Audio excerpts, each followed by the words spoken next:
สวยงามและดีกว่าสิ่งอื่นใดความห่วงใยเอาใจที่เธอมอบไว้เมื่อเขาได้พบเธอครั้งหนึ่งใจของเธอค่อยๆเริ่มห่างจากฉัน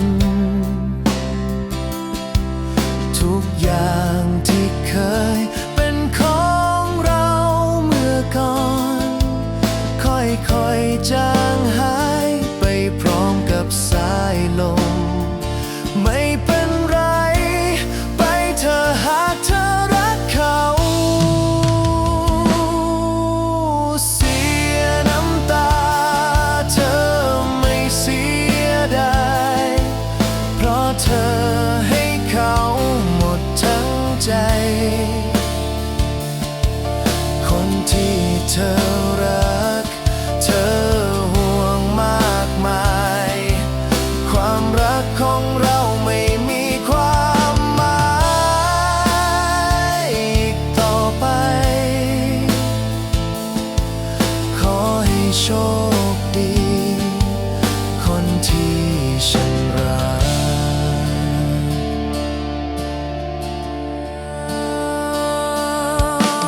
ส่วนฉันเธออย่าไปสนใจ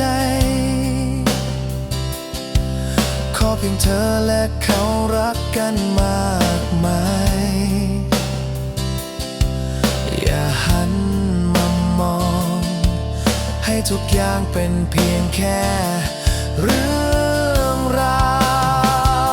วเสียน้ำตา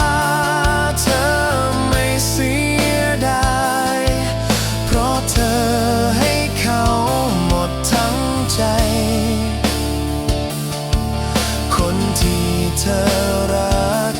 เธอห่วงมากมายความรักของเราไม่มีความหมายอีกต่อไปขอให้โชคดีคนที่ฉันรัก